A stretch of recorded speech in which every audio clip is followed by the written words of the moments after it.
यूं समझिए कि आज से कोई बहुत दिन पहले की बात नहीं है, बल्कि अभी अभी की बात है कि इजराइल के एक छोटे से शहर कफर कासिम की एक आम सी रिहायशी गली में एक सफेद रंग की एसयूवी उलट गई। और जब लोग दौड़कर वहां पहुंचे तो उन्होंने देखा कि 5 इजरायली शहरी जख्मी हालत में अस्पताल की तरफ ले जाए जा रहे हैं। आपने भी वो मनासिर देखे होंगे और आप सोचेंगे ये तो कोई मामूली सा हादसा था। लेकिन जरा ठहर के सोचिए, क्योंकि ये कोई हादसा नहीं था, एक ऐसी पेचीदा जंगी हिकमत अमली का नतीजा था जिसमें बैक वक्त 4 ममालिक शामिल थे। एक गली थी, एक उल्टी हुई गाड़ी थी, 5 जख्मी थे। सबसे बढ़ के एक ऐसा मुल्क था जिसने एक भी गोली नहीं चलाई, एक भी फौजी नहीं भेजा, ना ही कभी इस जंग में बराह रास्त हिस्सा लिया, मगर उसके बावजूद इस पूरी जंग का सबसे बड़ा फातेह बन के उभरा। और वो मुल्क है चीन।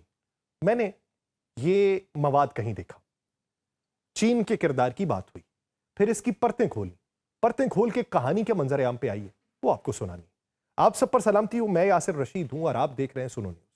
नाज़रीन, इस पूरी कहानी को थोड़ा सा आसान अल्फाज में समझने की कोशिश करते हैं, क्योंकि अगर आप ये जानना चाहते हैं कि आखिर उस गली में वो एसयूवी उल्टी कैसे हुई, तो आपको मिसाइल के अंदर छुपे एक राज को समझना होगा।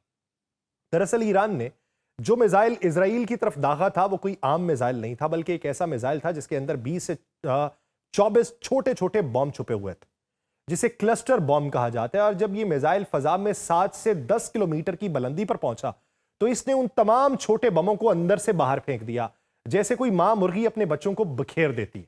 और ये वो मकाम था जहां इसराइल का मशहूर आयरन डॉम दिफाई निजाम मुकम्मल तौर पर नाकाम हुआ, क्योंकि ये निजाम एक वक्त में सिर्फ 1 या 2 मिसाइलों को ट्रैक कर सकता है।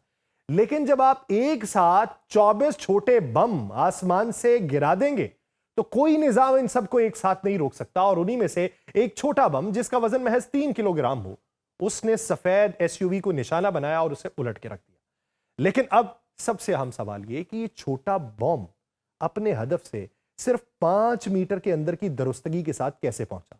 इसका जवाब आपको जमीन पर नहीं, आसमान में 45 सैटेलाइट्स के झुरमट में मिलेगा, क्योंकि ईरान ने इस मिसाइल को रास्ता दिखाने के लिए अमेरिकी जीपीएस का इस्तेमाल नहीं किया। उसने चीन का बनाया हुआ बीडो 3 फौजी नेविगेशन सिस्टम इस्तेमाल किया। और यह निजाम इतना ताकतवर है कि यह 5 मीटर से भी कम दुरुस्तगी के साथ किसी भी हदफ को निशाना बना सकता है।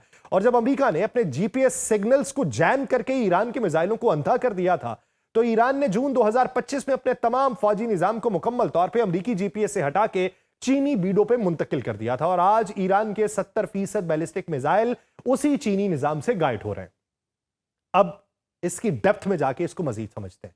कहानी यहीं पे खत्म नहीं होती, कहानी यहां से आगे बढ़ती है। ये तो सिर्फ शुरुआत है, क्योंकि जब आपके पास एक छोटे से बॉम्ब के पीछे पूरी सप्लाई चेन हो, तो तब आपको यह पता चलेगा कि इस बॉम्ब को बनाने वाला ईंधन कहां से आया। वो ईंधन जिसे सोडियम परक्लोराइड कहा जाता है, ये एक ऐसा केमिकल है जो मिसाइल को इतनी ताकत देता है कि वो हजारों किलोमीटर का फासला तय कर सके।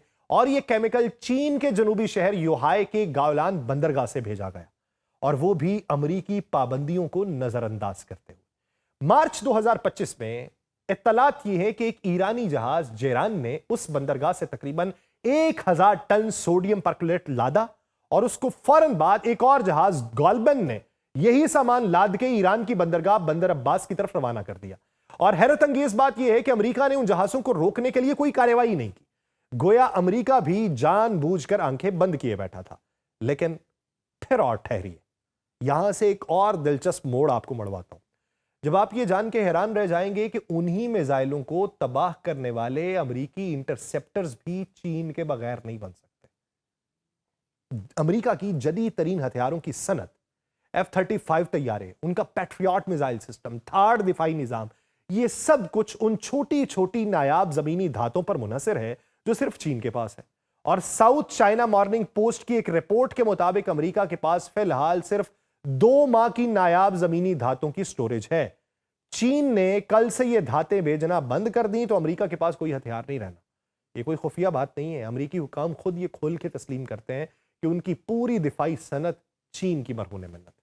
अब इसके अगले मरहले पे चलते हैं जो और हैरान कुन है।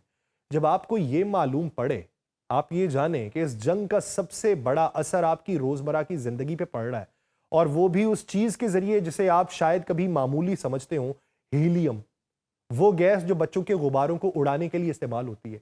दरअसल हीलियम के बगैर आज की जदीद टेक्नोलॉजी की दुनिया मुकम्मल तौर पे मफलूज है, क्योंकि सेमीकंडक्टर चिप्स बनाने के लिए हीलियम इंतहाई जरूरी है और दुनिया की 1/3 हीलियम की फराहमी कतर से होती है और कतर की वो सहूलत जहां से हीलियम निकलता है इस जंग में शदीद तौर पे तबाह हो गई और माहिरीन के मुताबिक उसे ठीक होने में 3 से 5 साल लगेंगे।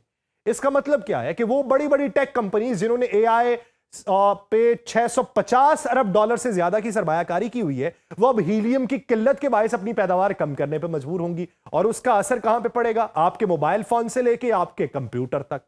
तो यूं समझिए कि तारीख में ऐसी जंगें भी हुई हैं जिनके बारे में आमतौर पे किसी को कुछ पता नहीं चल सका और जब पता चला तो दुनिया हैरान रह गई कि आखिर ये हुआ क्या और कैसे हुआ। और उन्हीं जंगों में सबसे बड़ी और सबसे खुफिया जंग वो थी जो अफगानिस्तान में हुई थी। अब मौजूदा सूरत हाल में इस जंग में अगर कोई फायदा उठाएगा तो मुस्तकबिल में चीन उठाएगा। चीन की अजारादारी होगी। हीलियम अगर कतर से नहीं आएगा तो चिप कैसे बनेगी, और अगर चिप नहीं बनेगी तो अमेरिका को कैसे मिलेगी, और चाइना नहीं देगा तो अमेरिका के पास दूसरा ऑप्शन क्या होगा? अब वो चिप इस वक्त चाइना के पास है, बनाने की अथॉरिटी चाइना के पास है, उसके जेर असर ममालिक चाइना के पास है।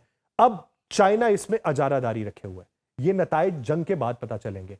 दुनिया में ऐसी कई जंगें हुई हैं जिसमें मुख्तलिफ औकात में बहुत सारे और लोग जो हैं उन्होंने फायदा उठाया। पुरानी चालें हैं, आज भी चल रही हैं, लेकिन इसकी जड़ें 1979 तक जाती हैं जब अमेरिका ने चीन, पाकिस्तान और सऊदी अरब के साथ मिलकर एक ऐसी खुफिया जंग छेड़ी जिसके बारे में दुनिया को बरसों बाद पता चला। तब जाके लोगों ने देखा कि किस तरह एक छोटे से मुल्क अफगानिस्तान को दुनिया की 2 बड़ी ताकतों के दरमियान, छोटा मुल्क आबादी के एतबार से कह रहा हूं, एक ऐसा मैदान बनाया जहां खुलकर कोई नहीं लड़ रहा था लेकिन पर्दे के पीछे सब कुछ चल रहा था। 1979 की बात है जब सोवियत यूनियन ने अफगानिस्तान में अपनी फौजें उतारी। अमेरिका उससे पहले ही जुलाई 1979 में खुफिया कार्रवाई शुरू कर चुका था जिसका कोड नेम था ऑपरेशन साइक्लोन, और यह कार्रवाई इतनी खुफिया थी कि अमेरिकी कांग्रेस के बेशतर अरकान को भी उसका इल्म नहीं था और उसका मकसद था सोवियत यूनियन को अफगानिस्तान में इस तरह फंसाना जैसे वियतनाम में अमेरिका फंस गया था। और यह कोई मामूली मंसूबा नहीं था बल्कि यह दूसरी जंग अजीम के बाद CIA की सबसे बड़ी और महंगी खुफिया कार्रवाई थी जिस पर 10 सालों में 2.1 अरब डॉलर से ज्यादा खर्च आया और सऊदी अरब ने भी उतनी ही रकम दी, यानी कुल 4.2 अरब डॉलर। और ये सब कुछ इसलिए किया गया ताकि सोवियत यूनियन को अफगानिस्तान में इस तरह उलझाया जाए कि वो खुद ही तबाह हो जाए। और ये मंसूबा कामयाब भी हुआ क्योंकि सोवियत यूनियन ने अफगानिस्तान में 10 साल लड़ने के बाद बिल आखिर 1989 में वापसी इख्तियार की और फिर 2 साल बाद खुद सोवियत यूनियन टूट गया। लेकिन कहानी ये कि सब कुछ किस तरह खुफिया रखा गया, इसमें सबसे अहम किरदार बहुत सारे लोगों ने अदा किया जिन्होंने ये शर्त रखी कि तमाम अमरीकी इमदाद जो है वो मौजूदा मंजरनामे में तकसीम होगी। किसके जरिए होगी? माजी में बहुत कुछ होता रहा, अमेरिका ने शर्तें भी मानी, सारा हथियार फंड्स जो है वो मुख्तलिफ गिरोहों को दिए गए और ज्यादा काबिल एतमाद लोगों के जरिए दिए गए। यूं हिकमत यार जैसे अफराद जिन्हें बाद में अमेरिका ने खुद दहशतगर्द करार दिया, उन्हें फिर बहुत सारी तरफों से बहुत कुछ मिलता रहा। लेकिन अब मौजूदा मंजरनामे में अगर आप देखें तो कई ममालिक ऐसे कि जहां पे ये जंगें हुई, जहां पे मौजूदा मंजरनामे में बहुत से लोग फायदा उठाते रहे। हालिया सूरत हाल में हम ये देखते हैं कि इधर डोनाल्ड ट्रंप जो है वो एक ऐलान करते हैं और उनके ऐलान के बाद जो मौजूदा मंजरनामे में चीजें हैं वो फौरी तौर पे ऊपर चली जाती हैं। स्टॉक एक्सचेंज ऊपर जाती है, अगले दिन वो बयान देते हैं, स्टॉक एक्सचेंज नीचे आती है। तो पसे पर्दा कोई खुफिया हाथ है जो सब कुछ कमा रहे हैं। रोनाल्ड रेगन के दौर के अंदर भी बहुत सारे लोगों को फ्रीडम फाइटर कह के व्हाइट हाउस में मदऊ किया जाता था, उनके साथ तस्वीर बनाई जाती थी। और सबसे हैरान कुन बात यह है कि पूरी जंग में जो किरदार अदा करते थे उन्हें ही बाद में टेररिस्ट का लकब दिया जाता था। पुरानी चालें हैं, आज भी दोहराई जा रही हैं। लेकिन इस पूरे मंजरनामे में आज चीन ईरान को वीडियो नेविगेशन और ईंधन फराहम कर रहा है। वैसे ही 1980 की दिहाई में चीन ने बहुत से लोगों को मिलकर अफगान मुजाहिदीन को भी हथियार फराहम किए थे, लेकिन मामला इतना खुफिया था कि उसके बारे में बहुत कम लोगों को इल्म था। और चीन ने ऐसा इसलिए किया क्योंकि वो खुद भी सोवियत यूनियन से खतरा महसूस करता था और अफगानिस्तान में सोवियत यूनियन को उलझाना उसके अपने मफाद में भी था। यूं अमेरिका और चीन जो आज एक दूसरे के हरीफ हैं, कल एक ही तरफ खड़े थे। ये कोई नई बात नहीं है क्योंकि तारीख में ऐसा पहले भी हुआ है कि आज का दुश्मन कल का दोस्त होता है। अब इस कहानी के सबसे दिलचस्प पहलू की तरफ आते हैं। जब 1989 में सोवियत यूनियन ने अफगानिस्तान से इनखला कर लिया था तो अमेरिका ने फौरन अपना हाथ पीछे खींचा था और उस इलाके को अपनी मर्जी के हालात पे छोड़ दिया था। ये वही पुरानी चाल है जिसे आज ब्लू बैक कहा जाता है, क्योंकि वही मुजाहिदीन जिन्हें अमेरिका ने हथियार और फंड्स दिए वही बाद में तालिबान, अलकायदा, दीगर इंतहा पसंद गिरोहों की सूरत में सामने आए। फिर 9/11 हुआ जिसकी किसी ने तवक्को नहीं की थी और जब अमेरिका ने पूछा कि यह सब कैसा हुआ कैसे हुआ तो किसी को कुछ मालूम नहीं था। बाद में मालूम पड़ता है कि ये भी एक फॉल्स फ्लैग था। तो इसी मंजरनामे में ये सारी चीज़ें जो हो रही हैं उसके पीछे कहीं ना कहीं हाथ हैं, कहीं ना कहीं मफादात हैं। वो मफादात कब किसको किस तरह से समझ आएंगे वो वक्त बताएगा। मुझे दीजिए इजाज़त, अल्लाह ने के बाद।